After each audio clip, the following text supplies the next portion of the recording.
1월 24일 뉴욕시에서 한파로 인한 첫 사망자가 발생한 이후 뉴욕시 전역에서 한파로 인해 20명의 사망자가 발생했습니다.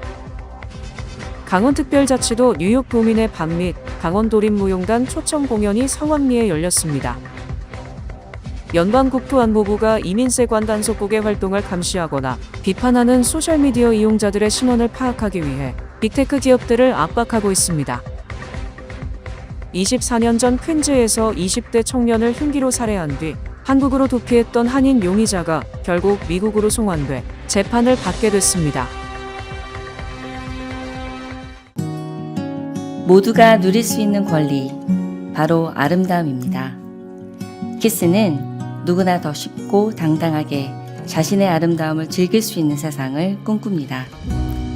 키스는 우리 모두의 미래가 더 아름답게 빛날 수 있도록 최선을 다할 것입니다. 당신의 아름다움의 모든 순간, 키스가 함께합니다.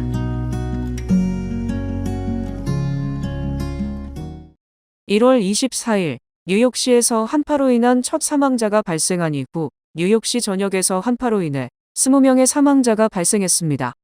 2월 13일 새벽 퀸즈에서 71세의 남성이 야외에서 사망하면서 뉴욕 시내 한파 사망자는 20명으로 늘어났습니다. 맘다니 행정부의 한파 대응 조치에도 불구하고 한파가 지속됨에 따라 사망 사례가 잇따랐습니다. 사망자의 연령대 또한 27세에서 90세까지로 다양했으며 외딴 골목부터 사람들이 많이 다니는 대로변, 공원 등 다양한 장소에서 사망자가 발견됐습니다. 이번 한파는 고령의 노인들에게 특히 치명적이었습니다. 치매를 앓고 있던 90세의 도린 앨리스는 1월 26일 눈보라 속 본인의 아파트에서 떨어진 외딴 건물의 뒤편에서 발견됐습니다. 70세의 앤서니 왓슨과 86세의 찰스 윌리엄스 또한 1월 29일과 2월 7일 각각 추운 거리에서 사망한 채 발견됐습니다. 알코올 및 약물도 사망에 큰 영향을 미쳤습니다. 헤들리 에반스는 1월 24일 알코올의 영향을 받은 상태에서 저체온증으로 사망했으며 가장 젊은 사망자였던 27세의 다니엘 소리아는 1월 26일 필로폰의 영향을 받고 저체온증으로 사망한 채 공사 현장의 눈더미 속에서 발견됐습니다.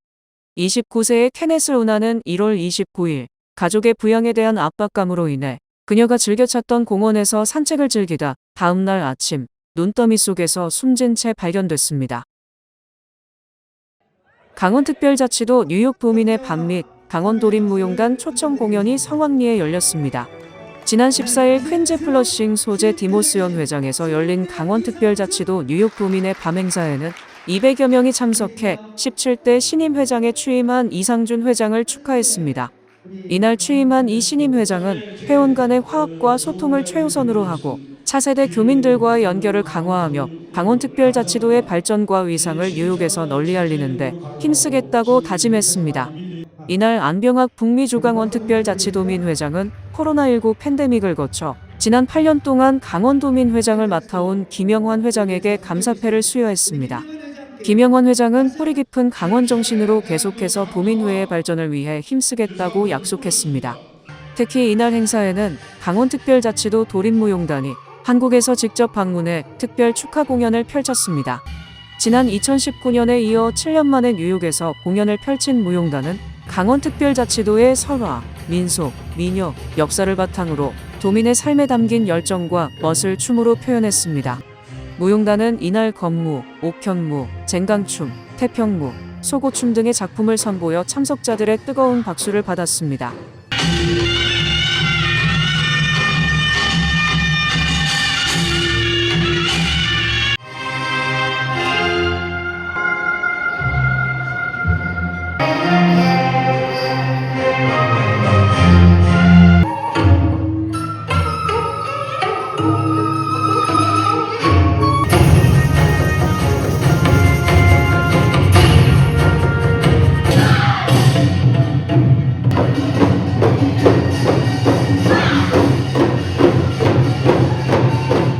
한편 이날 연방하원의원에 도전하는 척박 민주당 후보가 참석해 자신의 부친이 강원인이라며 자신에게도 강원의 피가 흐르고 있다고 하고 다가오는 예비선거에 도민들의 적극적인 지지를 호소했습니다.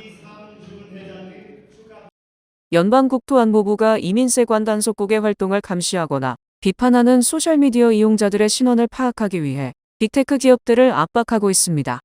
13일 뉴욕타임스 보도에 따르면 DHS는 최근 몇 달간 구글, 메타, 레딧, 디스코드 등 주요 IT 기업에 수백 건의 행정 소환장을 발송했습니다. DHS는 소환장을 통해 아이스 요원의 위치를 공유하거나 아이스를 비판하는 익명 계정의 실명, 이메일 주소, 전화번호 등 개인정보를 요구한 것으로 전해졌습니다. DHS는 이러한 조치가 현장 요원들의 안전을 보장하기 위한 것이라며 정부는 광범위한 행정소환 권한을 가지고 있다고 주장했습니다. 행정소환장은 법원의 승인이 필요한 일반 영장과 달리 행정부가 자체적으로 발부할 수 있어 과거에는 아동 인신매매 등 중범죄 수사에 제한적으로 사용되던 수단입니다. 그러나 트럼프 행정부 들어 아이스에 대한 비판 여론을 잠재우기 위해 이 같은 행정소환 권한이 남용되고 있다고 뉴욕타임스는 지적했습니다. IT 기업들은 정부의 과도한 정보 요구에 신중한 입장을 보이고 있습니다. 구글 관계자는 법적으로 금지되거나 예외적인 상황이 아니라면 사용자에게 통지하고 광범위한 요구는 거부하고 있다고 밝혔습니다. 도널드 트럼프 행정부의 강경 이민 정책을 둘러싼 여야 갈등으로 이민 단속과 국경안보주무부처인 연방국토안보부 예산안 처리가 끝내 무산되면서 국토안보부 일부 기능이 중단되는 셧다운이 시작됐습니다. 공화당과 민주당이 예산 처리 시한인 지난 13일 자정까지 이민 단속 개혁안을 두고 이견을 좁히지 못하면서 동부시간 14일 0시 1분을 기해 국토안보부의 국한한 셧다운에 들어갔습니다. 이에 따라 국토안보부는 예산 부족으로 비필수 업무를 중심으로 일부 기능을 중단하게 됐습니다. 국토안보부 산하에는 교통안전청, 해안경비대, 연방재난관리청 등이 소속돼 있습니다. AP통신은 당장 미국 내 공항의 승객 수화물 검색 업무부터 차질이 불가피할 것으로 전망했습니다. 셧다운으로 급여를 받지 못하게 된 TSA 공무원들의 결근과 병가 등으로 공항 검색 대기 시간이 늘어날 수 있다는 것입니다. 다만 국토안보부를 제외한 다른 부처 예산은 이미 확정된 상태여서 교통부 산하 연방항공청 업무는 평소와 다름없이 이뤄집니다. 따라서 항공청에 소속된 항공관제사들도 평상시대로 급여를 받을 수 있습니다. 24년 전 퀸즈에서 20대 청년을 흉기로 살해한 뒤 한국으로 도피했던 한인 용의자가 결국 미국으로 송환돼 재판을 받게 됐습니다. 13일 퀸즈 검찰에 따르면 43세 알렉스 씨는 2002년 1월 6일 오전 5시경 플러싱 153스트릿과 35에비뉴 인근 아파트에서 당시 22세였던 김현대 씨를 흉기로 찔러 살해한 혐의를 받고 있습니다. 당시 그는 밤늦게 여성 지인의 아파트로 이동했고 술자리를 이어가다 잠시 밖으로 나간 뒤 공범에게 흉기를 가져오라고 지시해 받아 피해자들을 공격했습니다. 이들이 무례하게 행동했다는 이유였습니다. 또 현장에서 이를 말리려던 또 다른 피해자 유모 씨를 살해하려 한 혐의도 받고 있습니다. 신 씨는 사건 직후 미국을 떠나 한국으로 도피했습니다. 수사당국은 20년 넘게 그를 쫓았고 지난해 12월 8일 그는 한국에서 체포됐습니다. 지난 12일 뉴욕으로 송환된 직후 곧장 법정에 섰고 보석 없이 구금됐습니다. 신 씨는 2급 살인 2건, 2급 살인 미수 1건, 2급 폭행 1건, 4급 무기 불법 소지 2건 등 총 12건의 혐의로 기소됐습니다. 멜린다 캐츠 퀸즈 검사장은 한국 당국을 비롯한 국제 법 집행기관 파트너들과 협력하면서 피의자 송환에 성공했다며 시간이 아무리 흘러도 피해자와 그 가족들을 포기하지 않을 것이라고 말했습니다.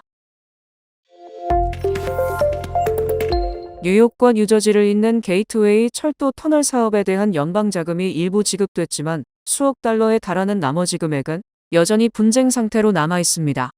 연방정부는 최근 법원의 명령에 따라 13일 게이트웨이 허드슨 터널 프로젝트에 3천만 달러를 지급했습니다.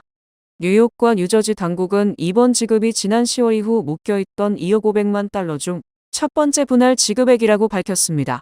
자넷 바르가스 연방지방법원 판사는 자금 집행을 보류하는 것이 공익에 해롭다고 판결하고 소송이 진행되는 동안 정부가 지급을 재개하도록 명령했습니다.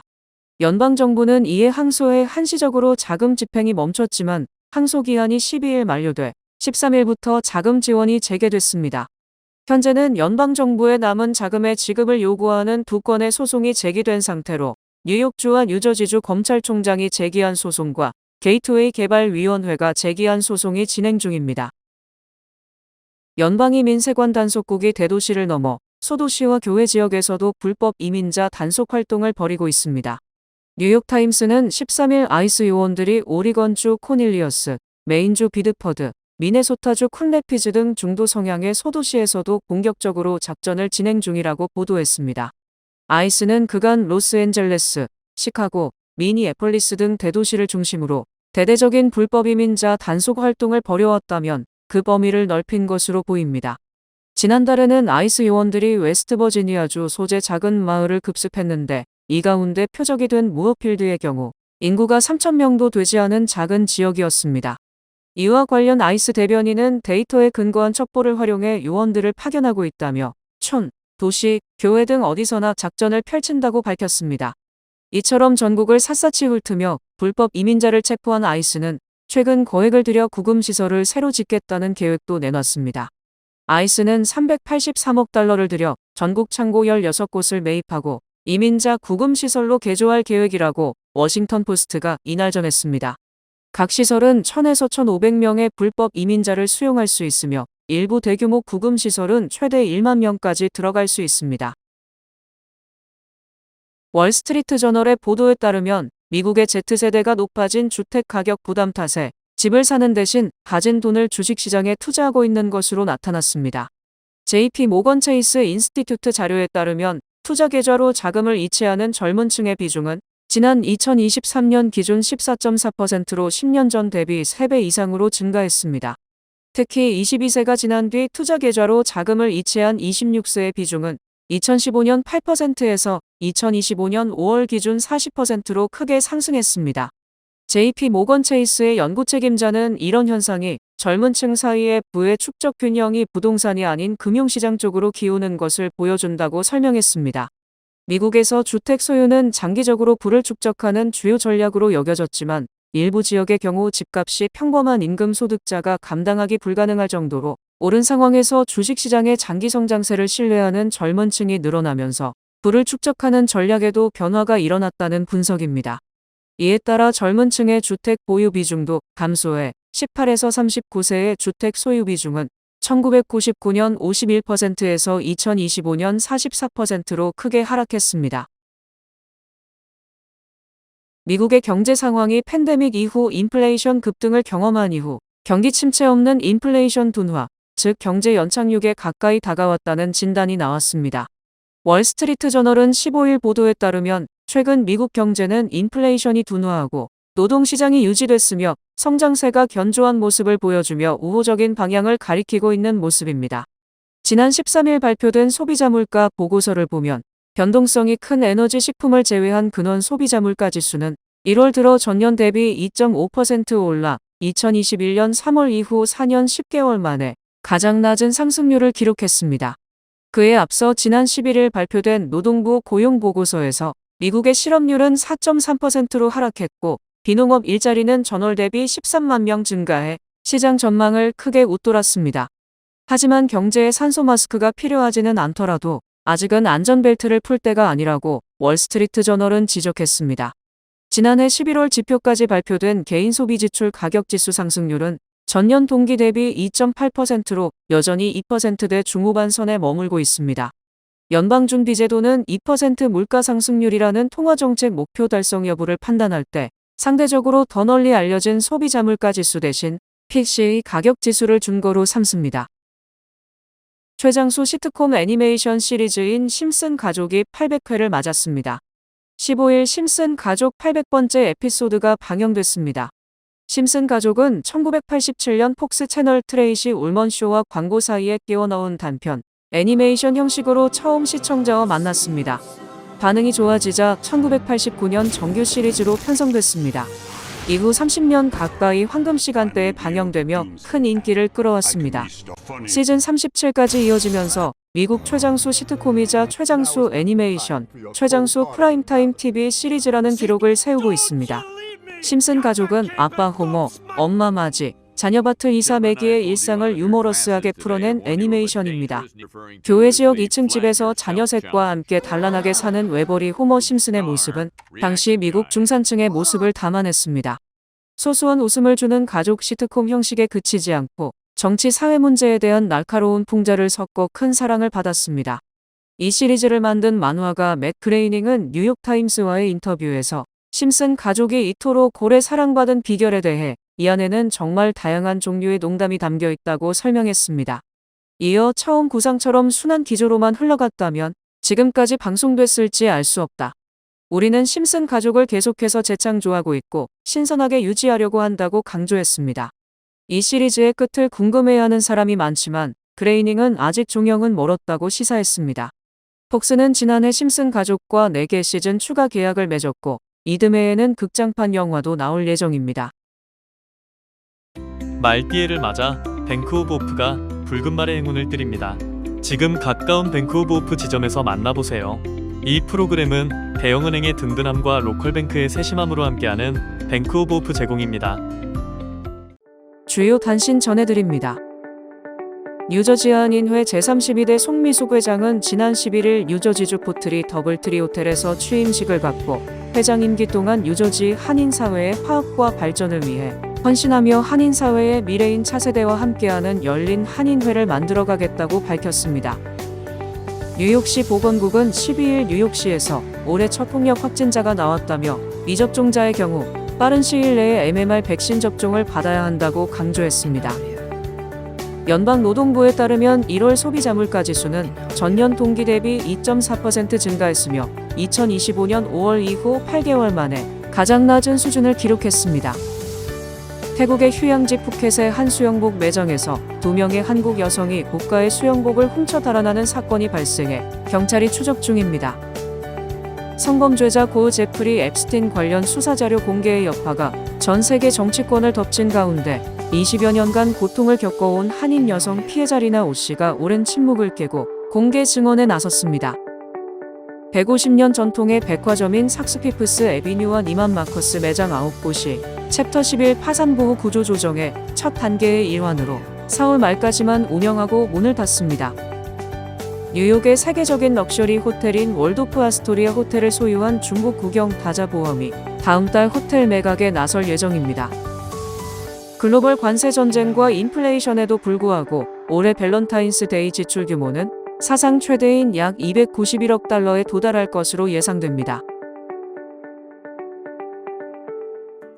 날씨 전해드립니다. 화요일인 내일은 대체로 흐리겠습니다. 낮 최고 기온은 48도, 최저 기온은 38도입니다. 해 뜨는 시간은 6시 48분, 해 지는 시간은 5시 33분입니다. 이상으로 주간 날씨와 세계 날씨 전해드립니다.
(2월 28일) 토요일 낮 12시 2026년 코리안 설날 퍼레이드가 블러싱 한복판에서 펼쳐집니다. 12시 30분 156가 H마트 앞에서 모여 바오로 정화상 천주교회까지 이어지는 신명나는 퍼레이드. 행진이 끝난 이후엔 따뜻한 도시락이 여러분을 기다립니다. 한국의 멋으로 오감이 즐거워지는 축제 2월 28일 토요일 12시 꼭 참여하세요.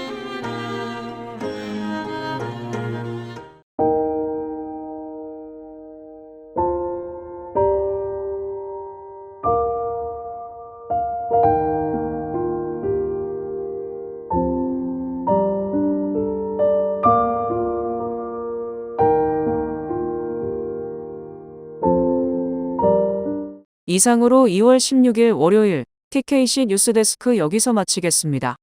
시청해주신 여러분 고맙습니다.